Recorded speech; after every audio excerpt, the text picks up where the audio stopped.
Hi, welcome to Tips on Teens. My name is Kent Toussaint, licensed marriage and family therapist and leader of both Tips on Teen Therapy Center and the nonprofit organization Child and Teen Counseling. I come to you live every Wednesday at noon on your lunch break to answer your parenting questions. And let's jump to today's question. My daughter's friends have all been talking about how fun it was being at Coachella. I didn't let my daughter go this year, and she's begging me, telling me she absolutely has to go next year. Her favorite bands were all at Coachella, and all her friends were allowed to go. I am completely torn.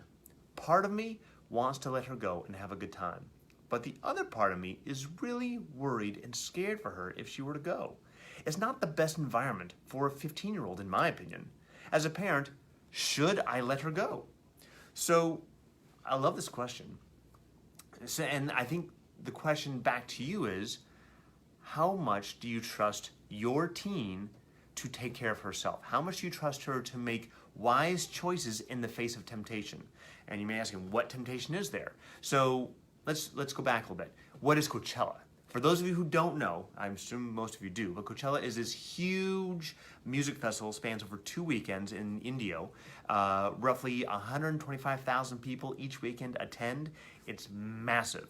Lots of music, big stars, small up-and-comers. It's huge. There's also a big contingent of teenagers who go every year, unsupervised teenagers. So what's the problem with that? Well, there's a lot of weed, alcohol, psychedelics, other drug uses going there that can't be maintained. It's going to happen. It happens every year. Ever since it's been going on, it's been a big part of the festival. You go there, you get high, you watch music, you have a great time.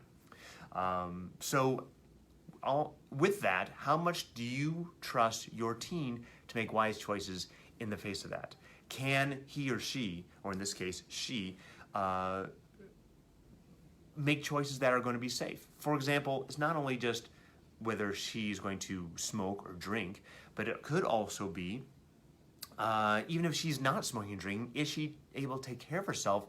So in the heat of the day, does she pass out from exhaustion or dehydration, which happens? And if you're smoking weed, it's even more likely. Now, it's not the end of the world if she's got good friends and a safety net around her, but it could be a problem. So it's important that we are aware of those possible dangers. But on the flip side, you want your kid to say yes to life and have new experiences. So how do we help her have those experiences in a safe way? You know, again, do you trust her to make these choices and her friends to be safe?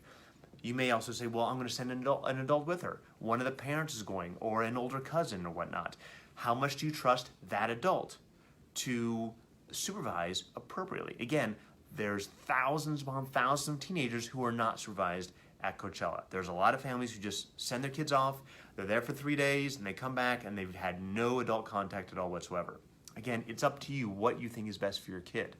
Another thing to consider is, even though they've tried to address it this year, there are many accounts of sexual harassment at Coachella. They're trying to curb that, but it's something that happens. So it's important to be aware of that as well. And just think from yourself. If you were 16 or 15 and you were to go to this huge music festival with your favorite bands and your best friends and very little supervision, what would you do? You know, how much weed would you have smoked? How much alcohol would you have smoked? Drank. Don't smoke alcohol. It's not good for you. Drinking alcohol, that's a different story. But so just be aware of what people can do. Another thing is, when people are there and they're feeling free and they're experimenting, are they going to go make out with a bunch of strangers? Maybe that's okay for your teenager. Maybe you're all right with that. You know, how much do you trust your teenager to make wise choices? That's the big thing right here. So maybe it's something, if you are open to your teenager doing it next year, are you laying the groundwork now to how she builds that trust, and what are the boundaries? What are you going to? How close, if you are you right next to them the entire time? Or do you say, hey, I'll be in the back of this concert, you guys go up to the front, I'll see you in an hour after the show's over. Or you guys go off and I'll meet you in 2 hours at lunch. It depends on what works for you guys. So talk to your daughter, make this a conversation. Don't come down this as if you are a dictator just laying down the law. Make it a conversation, make sure she has a voice, because she has a voice, maybe you guys work something out that works for both sides. And I think that's always the best chance to having good communication, good connection. So anyways, that's the topic for today. Coachella, big topic. If you have questions you want answered, please email us at tipsonteens@teentherapycenter.com, or just message us here directly here at Facebook. We'd love to hear from you. And if you have more questions, give us a call anytime. And we will see you next week at 12 o'clock. Bye-bye.